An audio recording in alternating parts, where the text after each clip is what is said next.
What's up, everyone? Welcome to the Power Play with CJ. It's going to focus in on a weird dynamic, an even weirder dynamic in the Dennis Wideman situation involving Gregory Campbell, former Florida Panther now, and Boston Bruin, now Columbus Blue Jacket, being the recipient of the text messages criticizing the NHL.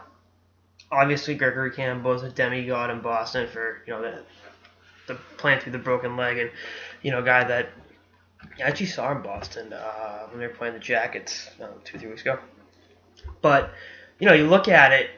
If Gregory Campbell sent these to his father, Colin Campbell, who's in the league office, that is not a good look. And quite frankly, I think not to go New Orleans Saints on people, but if he's snitching like that, there should be a bounty on him. I would, if I'm Dennis Wideman or one of his teammates, I'm like, this guy's sending stuff to his old man to get Wideman in trouble, or to hurt his case further.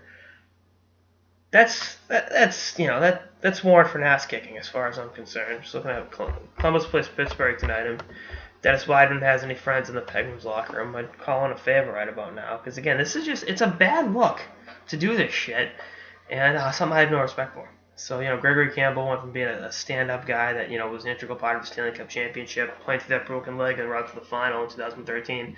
But now it's like, dude, I'm not saying like the bro code, but it's like, what good did you get out of this by throwing your teammate under the bus? I can't. Well, they're not even teammates. They never played together. They were traded for each other once upon a time. Like what? Daddy's gonna love you more now? I mean, come on. It's just not a good look. And maybe it's complete and utter bullshit, but a lot of really reliable sources are saying, yeah, it was Gregory Campbell that sent those text messages to the NHL. What I thought happened was Wideman had a team or league phone and had to hand it over, because it's usually your personal cell phone. That's not a league's fucking business what you're doing on it. Much like Tom Brady in the NFL, 6-7 months ago, but or even longer. It's almost a year ago. That's how long the Deflategate's been going on.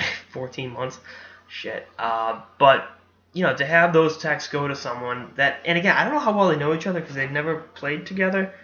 Obviously, Campbell came up with Florida and then was traded to the Bruins as part of the deal for Wideman. And then I know Wideman played for the London Knights, and Campbell was with Plymouth and Kitchener in the OHL. So I'm sure their paths crossed at some point, but I've known, it's one of those weird things.